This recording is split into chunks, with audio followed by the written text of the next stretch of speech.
Concept of repetition and compulsion. Sigmund Freud అనే ఒక psychologist ఆయన చెప్పారు, లైఫ్లో మనకు ఒక ట్రోమా జరిగితే, ఒక నెగటివ్ ఇన్సిడెంట్ జరిగితే మళ్ళీ దాన్ని లైఫ్లో మనమే మేనిఫెస్ట్ చేస్తామంట సబ్ కాన్షియస్లో ఆ ప్యాటర్న్ ఉండడం వల్ల. నేను ఎగ్జాంపుల్ చెప్తాను. నా కమ్యూనిటీలో ఒక ఆవిడ వచ్చింది.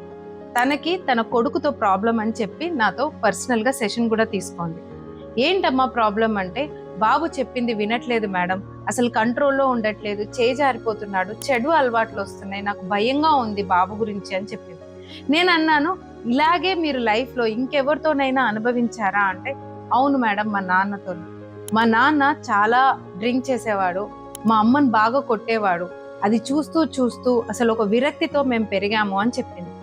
తర్వాత పెళ్ళైన హస్బెండ్ కూడా అలాగే తాగి ఈవిడ్ని టార్చర్ చేశారంట. లాస్ట్కి వాళ్ళ హస్బెండ్ లివర్ చెడిపోయి ఆయన చనిపోయారు. పెద్దవాళ్ళు ఏం చేశారు, వయసు చిన్నదే అని చెప్పి మళ్ళీ పెళ్లి చేశారు. మళ్ళీ పెళ్లి చేసిన తర్వాత రెండో హస్బెండ్ కూడా అలాగే రిపీట్ చేశారు, అలాగే ఆవిడని టార్చర్ చేశారు. సో ఇలా లైఫ్లో ప్యాటర్న్స్ అనుభవిస్తున్నారు అంటే మాత్రం you have to break that pattern. ఈ ప్యాటర్న్స్ మనము చిన్నప్పటి నుంచి ఒక నెగటివ్ ట్రోమా వల్ల కావచ్చు. ఆ ప్యాటర్న్స్ మీరు మనీ ప్రాబ్లమ్స్లో చూస్తున్నారు, హెల్త్ ప్రాబ్లమ్స్లో చూస్తున్నారు అంటే మాత్రం మీరు సబ్ కాన్షియస్ హీలింగ్ గురించి తెలుసుకోవాలి. ఓకే, నేను సైంటిఫిక్ మేనిఫెస్టేషన్ వర్క్షాప్ని కండక్ట్ చేస్తూ ఉంటాను.